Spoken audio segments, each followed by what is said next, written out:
문명이 태동하면서부터 위대한 문화권에선 그들의 힘을 과시하기 위해 기념물을 건립했습니다. 그러나 세상 그 어떤 건축물도 피라미드만큼 세계적이고 영원하진 않습니다. 멕시코의 밀림에서부터 중동의 사막은 물론 아메리카의 초원에까지 다양한 피라미드들이 돌이나 진흙벽돌 혹은 흙으로 지어졌습니다. 피라미드는 막강한 통치자의 무덤이 되기도 했습니다. 또 제물을 바치는 제단으로도 사용됐죠. 하지만 모든 피라미드들의 공통점이 있었으니 그것은 바로 이들이 하늘로 가는 계단이자 삶의 경이로움을 체험할 수 있는 곳이란 것이었습니다. 지구상에서 피라미드 하면 생각나는 곳은 바로 이집트입니다.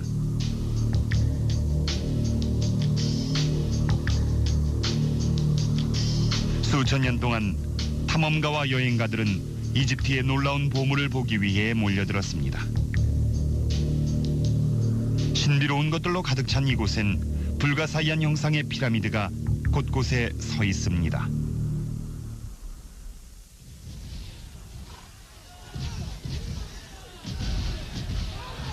(1798년) 나폴레옹이 이집트를 침략하자 세계의 이목이 이집트의 신비에 집중됐습니다. 전투 중임에도 나폴레옹 역시 피라미드에 관심을 가졌죠. 그는 부하들에게 이렇게 말합니다. 병사들이여, 저 피라미드 꼭대기에서 4,000년이란 시간이 제군들을 내려다보고 있다. 나폴레옹에게 있어 대표적인 이집트의 매력은 바로 피라미드였습니다. 150명의 화가, 과학자, 기술자를 데려와 피라미드를 연구하게 했죠.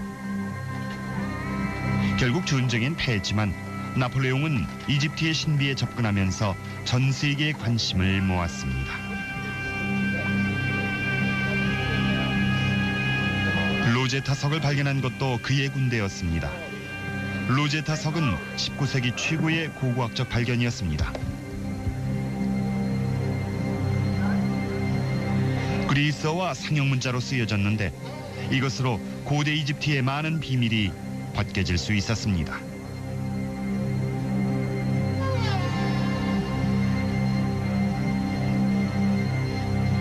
유럽인들에게 이 놀라운 문명을 소개한 이들 역시 나폴레옹의 화가들이었습니다.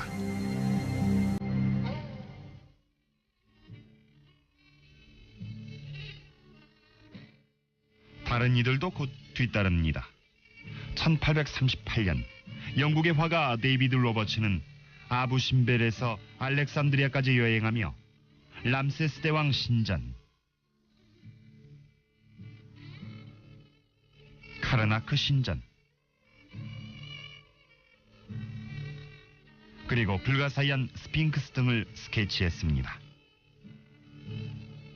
하지만 기자의 피라미드만큼 감동을 준 건 없었습니다.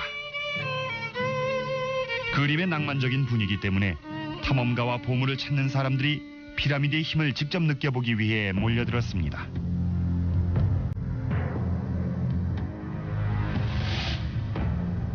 그러나 수수께끼는 풀리지 않았습니다. 전 세계를 통틀어 고층 빌딩 외엔 이렇게 높은 건축물이 없습니다. 그런데 이집트인들은 어떻게 5,000년 전의 원시적인 도구만을 가지고 이런 것들을 지었을까요? 고대 역사가들이 나름대로의 해답을 제시했습니다. 건축엔 일가견이 있는 고대 그리스인들도 피라미드에 매혹됐습니다. 그리스 역사가 헤로도토스는 돌덩어리들이 지렛대와 기중기로 옮겨졌다고 믿었죠. 그의 설명대로라면 10만 명의 노예들이 10년간 3개월씩 교대로 해서 죽도록 일을 해야 완공이 가능합니다. 현재는 이 놀라운 건축물에 대해 더 많은 이론이 제기됐습니다. 유력한 가설은 피라미드는 노예가 아닌 보수를 받고 일하는 2, 3만 명 정도의 숙련공에 의해 지어졌다는 겁니다. 피라미드는 기원전 2000년경에 파라오의 무덤으로 지어진 것입니다.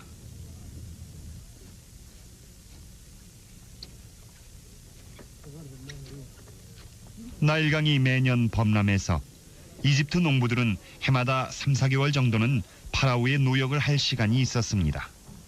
하지만 어떻게 지었는지는 여전히 미스테리죠.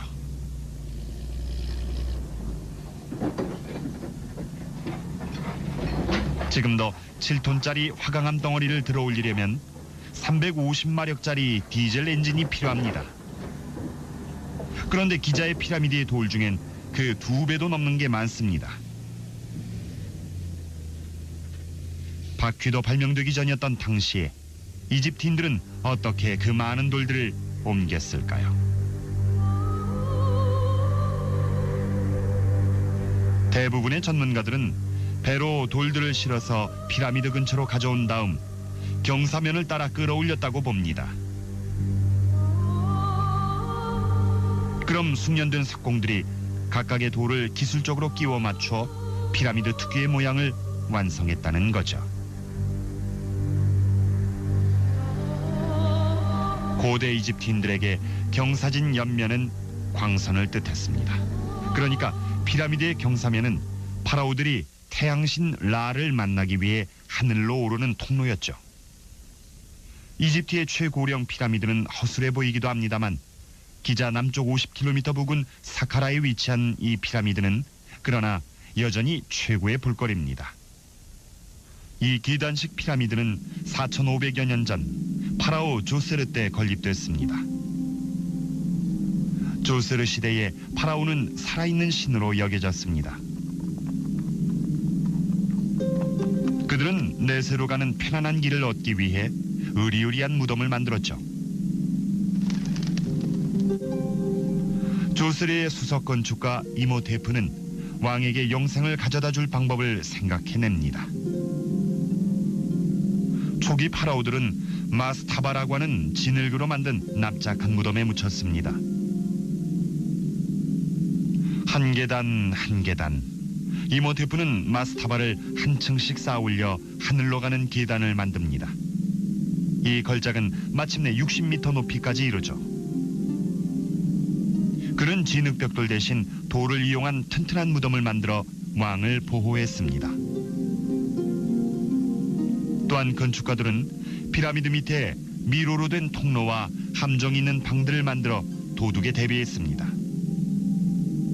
파라오가 내세에서도 편히 살기를 기원하는 의미로 보물과 세간을 가득 넣었기 때문이죠. 하지만 이 정교하게 만든 미로도 소용이 없었습니다.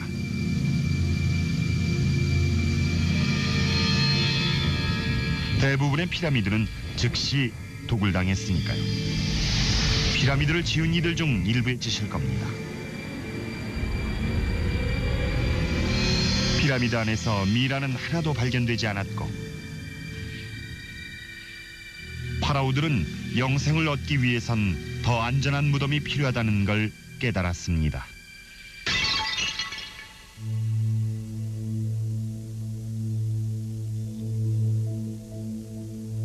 이후 이집트 파라오들은 오늘날 룩소라고 불리는 세수도 테베 부근의 절벽에 자신들의 무덤을 숨깁니다. 하지만 기념물 축조에 대한 열망은 여전했죠. 대신 그들의 무덤과 멀리 떨어진 곳에 기념물을 짓는 방법을 택합니다. 룩소나 아부신벨 같은 곳에 람세스 대왕 같은 파라오들은 기념상이나 신전을 세워 자신들의 영광이 영원하도록 애썼습니다.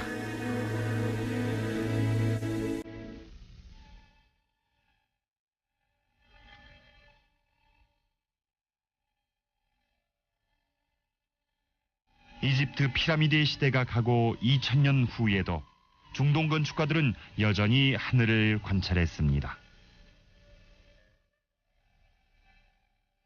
이라크 사마라에 있는 이런 탑은 대대로 내려오는 중동 스타일의 피라미드입니다.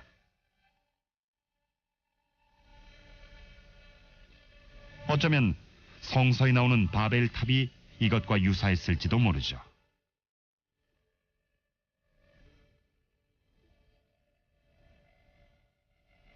성서에 언급된 많은 중동 도시들의 피라미드가 세워졌습니다. 아시리아인들의 고향인 니느베와 님누드, 그리고 이스라엘을 정복하고 예루살렘을 파괴한 도시 바빌론에까지 말입니다. 그러나 근대에 와서 동양의 피라미드는 보잘것없어 보였습니다. 그렇기 때문에 이 사막에 세계에서 가장 오래된 문명의 비밀이 숨어 있다는 사실을 믿기가 그리 쉽지 않았던 거죠. 하지만 모험심 강한 탐험가들은 이 옛 땅에서 무한한 가능성을 보았습니다. 19세기엔 성서의 이야기가 사실이란 증거를 찾기 위해 유럽 고고학자들이 너도 나도 중동으로 옵니다.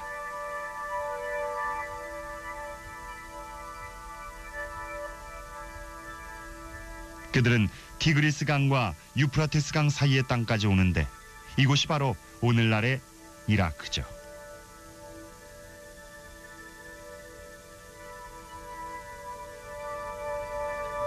고고학자들은 예상보다 훨씬 많은 성과를 올립니다.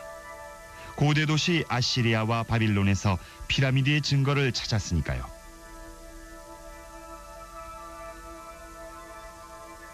현재 이 놀라운 보물은 유럽에 있는 박물관에 이집트 보물 옆에 보관돼 있습니다.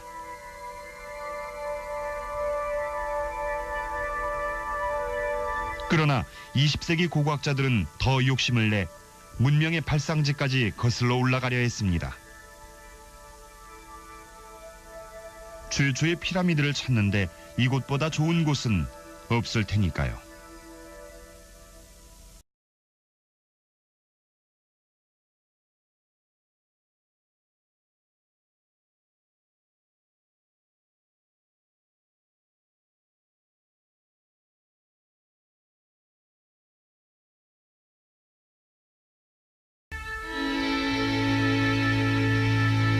성서에 등장하는 도시인 우르는 아브라함의 고향으로 알려져 있습니다.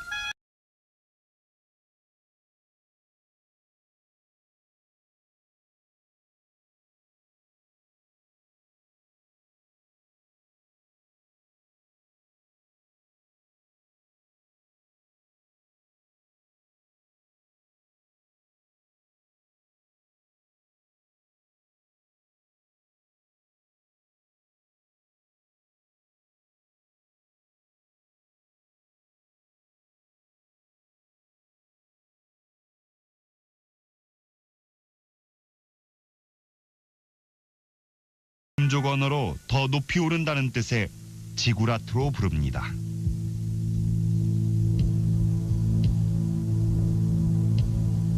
하지만 큰 궁금증이 생깁니다. 우리의 건축가들이 이집트의 피라미드에서 영향을 받았던 걸까요? 레너드 울리는 계속 파고들어 피라미드 밑에서 더 오래된 구조물의 잔해를 발견합니다. 울리는 답을 찾습니다.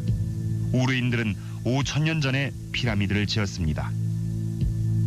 이집트인들보다 400년가량 오래됐죠. 레너드 울리는 세계 최초 피라미드의 증거를 발견한 겁니다. 우르의 피라미드는 돌이 아니라 수십만 개의 진흙벽돌로 지어졌습니다. 현재 비슷한 진흙벽돌은 여전히 이라크에서 가장 흔한 건축자재입니다. 기계화가 정착되긴 했어도 진흙판에서 벽돌을 만드는 과정이나 햇볕에 말리는 과정은 고대에 쓰던 방법과 같습니다. 하지만 생활면에서 보면 매우 다릅니다. 5,000년 전엔 우르를 둘러싼 땅은 사막이 아니었죠. 푸르고 비옥했습니다. 가까이 흐르던 유프라테스 강이 영향을 공급했으니까요. 대도시 우르는 주변 땅을 몇 킬로미터나 장악했습니다. 이곳 피라미드는 뭐니뭐니 해도 도시의 중심이었죠. 그 안의 신전에서 가장 중요한 의식이 행해졌으니까요. 바로 이곳에서 왕은 백성과 신을 연결하는 자신의 임무를 수행했습니다. 꼭대기의 계단을 오르면 신의 세계로 들어가게 됩니다.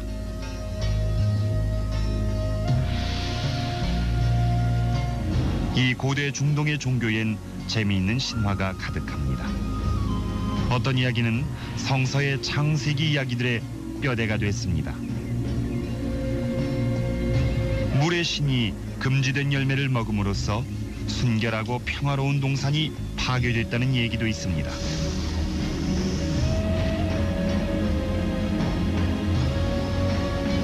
다시 말해 그 동산은 에덴 동산과 놀랍도록 유사하다는 거죠.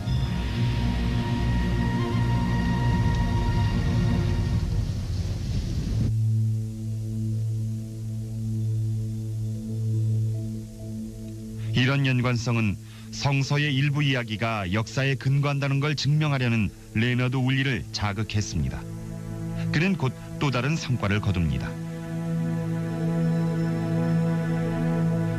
발굴 6년째 되던 해, 고대 묘지 바닥 아래로 20m나 더 들어가는 거대한 구덩이가 발견됐습니다.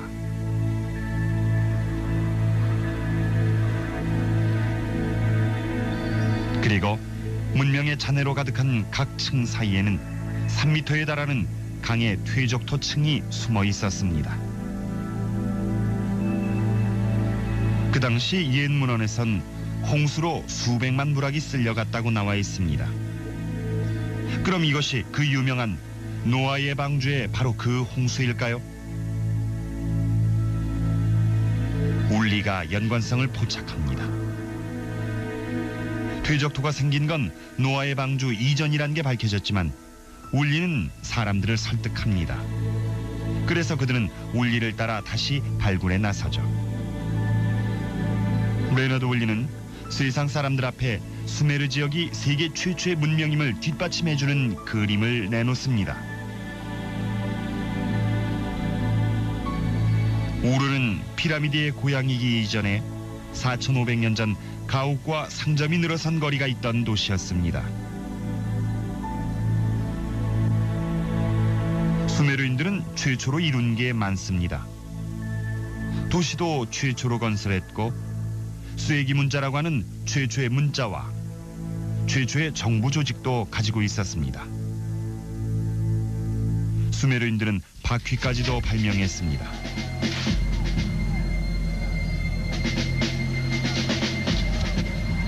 하지만 이들은 또 다른 발명으로 결국 멸망을 자초하게 됩니다. 세계 최초의 군대는 수리권과 천연자원 장악을 놓고 수메르의 평원에서 맹렬히 싸웠습니다. 최초의 대문명의 힘이 기원전 2000년경에 그 바닥을 드러낸 거죠.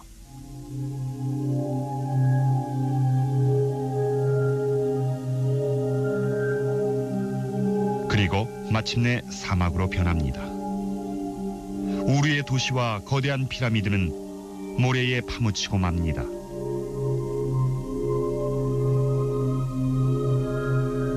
그러나 그 형태와 그 대단한 높이만으로도 수메르는 오래도록 기억될 것입니다.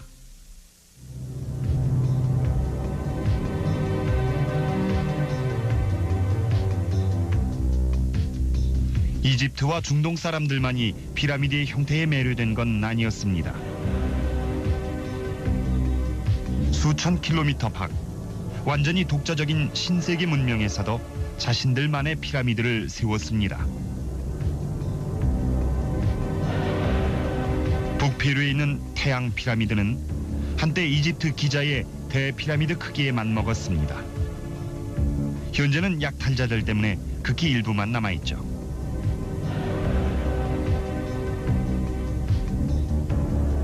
멕시코에선 테오티와칸인들이 세계에서 가장 인상적인 피라미드를 건립합니다. 하지만 서구의 피라미드를 통틀어 가장 잘 보존된 건 신비에 쌓여있는 마야인들이 중앙아메리카의 밀림 깊숙이 지어놓은 것들입니다.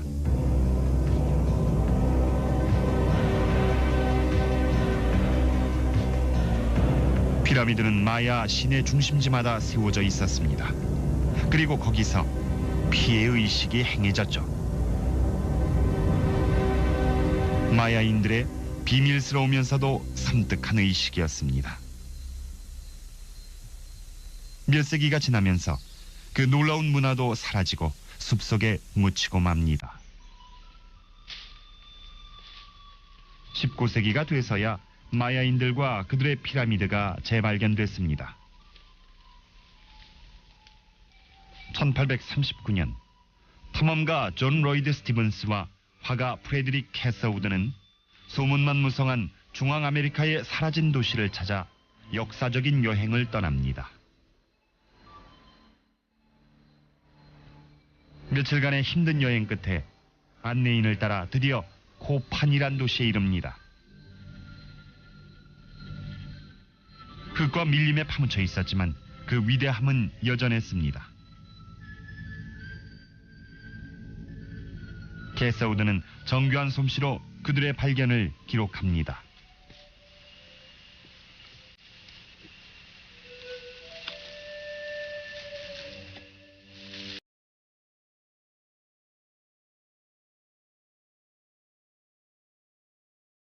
코판은 마야의 파리로 알려져 있습니다. 신전과 건조물과 피라미드는 도시의 우아함과 세련됨을 잘 보여줍니다.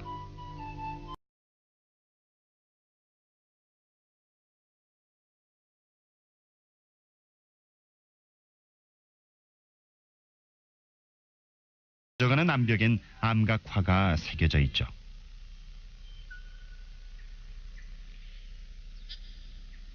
코판이 마야의 파리라면 티칼은 마야의 뉴욕에 비유할 수 있습니다.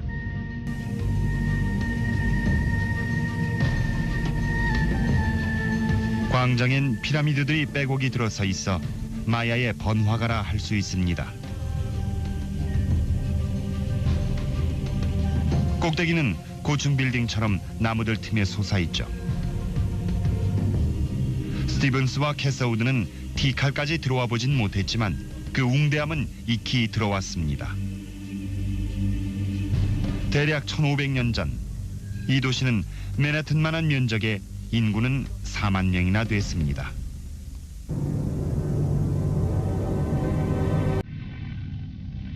당시엔 피라미드가 화려한 색으로 칠해져 있었죠. 마야인은 진한 적색을 이용했습니다. 그들에게 피만큼 중요한 건 없었으니까요. 마야인들은 신들이 인간에게 생명을 주기 위해 신들의 피를 줬다고 믿고 가장 신성한 피라미드 꼭대기에서 마야 왕은 그 괴로운 의식을 재현했습니다. 백성에게 생명을 주기 위해 자신의 피를 제물로 바친 거죠. 첫 단계로 왕은 왕비의 혀를 뚫었습니다.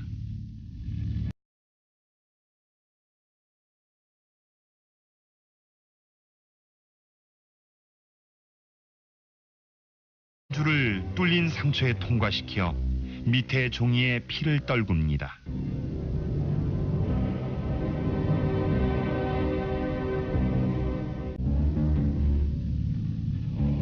그런 후 왕은 자신의 성기에서 피를 받아냅니다. 그리고 백성들 앞에서 그 피를 제물로 바칩니다.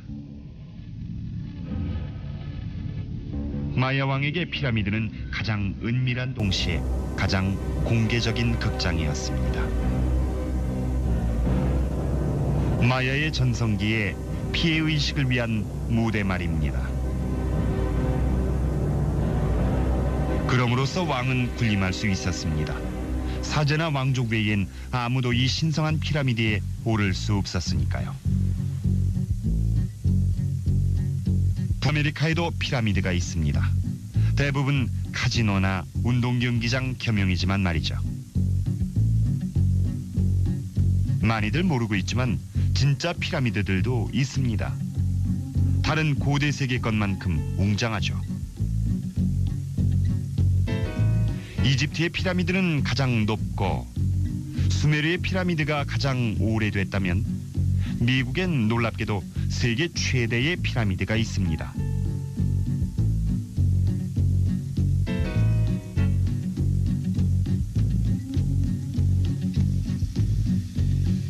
미국의 심장부의 옥수수밭과 초원들 사이에 이집트 최대의 피라미드보다 더 큰 피라미드가 자리 잡고 있죠. 이곳은 수천 년 전 북아메리카에서 가장 큰 도시의 중심지였습니다. 그 고대 도시는 커호키아입니다.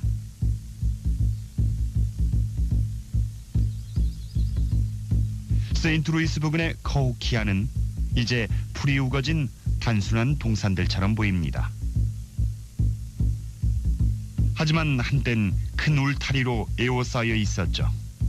도시엔 120개의 흙 피라미드가 있었지만 이것이 가장 큽니다.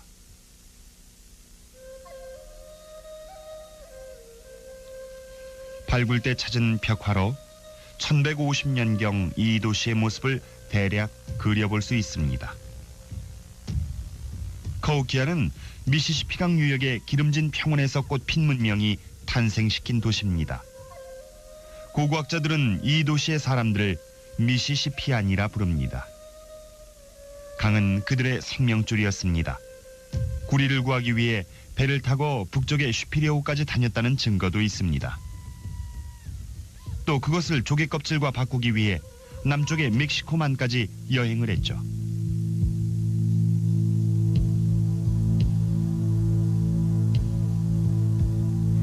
바로 그 중심지에 이주와 정착이 늘면서 9에서 14세기 사이 이곳은 북아메리카에서 가장 큰 도시로 성장해 같은 시기에 런던만 해졌습니다. 북아메리카 동부 지역 피라미드 건립 역사의 중심지였죠. 초기 탐험가와 개척자들은 서부로 진출하던 도중 이 언덕을 만납니다. 그들은 이곳의 건축물이 멕시코와 이집트의 피라미드와 너무나 닮았다고 생각했습니다. 하지만 마야 피라미드처럼 흙으로 쌓인 이 언덕도 미스테리로만 여겨졌죠. 식민 통치 기간에 원주민들은 이 피라미드들을 중요시 여기지 않았습니다. 새로운 정착민들은 이들을 장애물로 여겨 헐어버리고 그곳을 농토로 만들었습니다. 처음 알려진 커호키아 최대의 피라미드 그림엔 꼭대기에 1831년에 지은 농가가 나와 있습니다. 곧 그 농가마저 도시화 때문에 위협을 받게 되죠. 몇몇 주민들은 피라미드를 사람이 만든 게 아니라 자연적으로 생긴 언덕이라고 믿었습니다. 따라서 보존 가치가 없다고 생각했죠. 20세기 들어서 보호론자들이 고고학자들에게 커호키아 피라미드들의 보호를 요청했습니다. 발굴이 시작되고 오래지 않아 사람이 만든 둔덕이 틀림없다는 게 밝혀졌습니다. 공예품도 많이 발견돼 이곳에서 번성한 문화의 세련됨을 보여줬죠.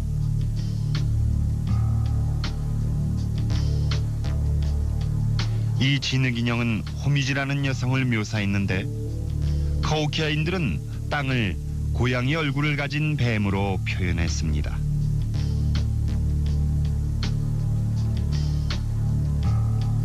이 판에 새겨진 메브리코의 날개를 단 전사는 하늘과 땅의 만남을 상징합니다.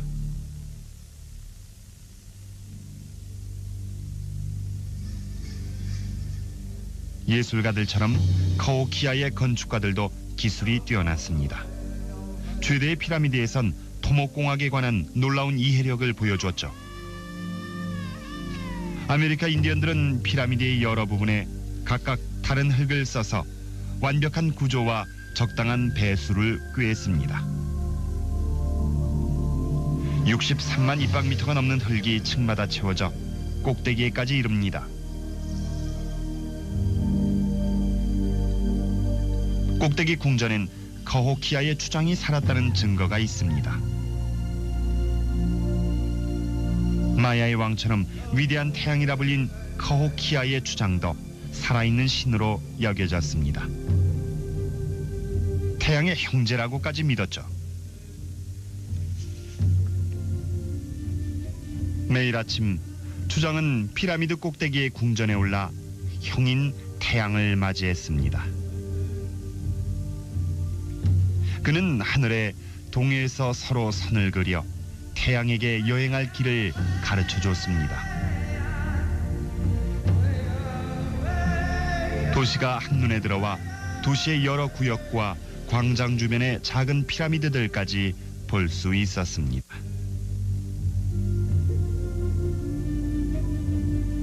그 작은 피라미드 중 하나가 발견되면서 카호키아 추장의 권력이 얼마나 막강했는지가 드러납니다. 72둔덕이라 불리는 조그만 둔덕에서 고고학자들은 세계의 다른 피라미드들에서와 마찬가지로 매장지를 발견합니다. 내부엔 대주장임이 분명한 한 남자의 시신이 있었습니다. 그는 2만여 개의 조개 장식이 있는 침대에 누워 있었고 주위는 수백 개의 화살촉이 둘러싸고 있었습니다. 근처에서 고고학자들은 300명이 넘는 사람들의 유해를 찾았는데 제물로 바쳐진 사람들도 많았습니다.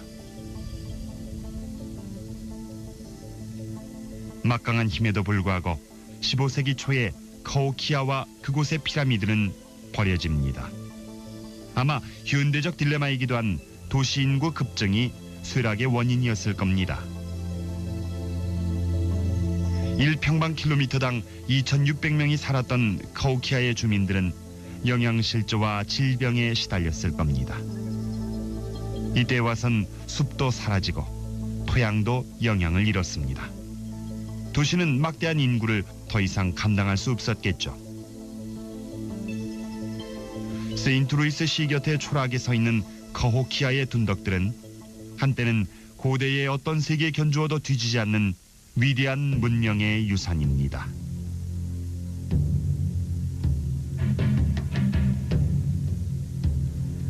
세계의 각기 다른 문화권에서 만들어진 피라미드는 어떤 의미를 가지고 있을까요? 왜 이집트, 중동, 아메리카의 문명들이 신성함의 상징으로 각기 독자적으로 지은 건축물의 형태가 똑같은 것일까요? 그 이유는 어쩌면 생각보다 간단할지 모릅니다. 모든 문명은 신의 세계는 높은 곳에 있다고 믿었습니다. 따라서 신의 세계에 이르기 위해 더욱더 높은 건물을 지으려 했던 것이죠. 모든 소망이 이루어질 수 있는 보다 높은 곳으로 인간을 이끌어주는 최고의 형태가 바로 피라미드였던 것입니다.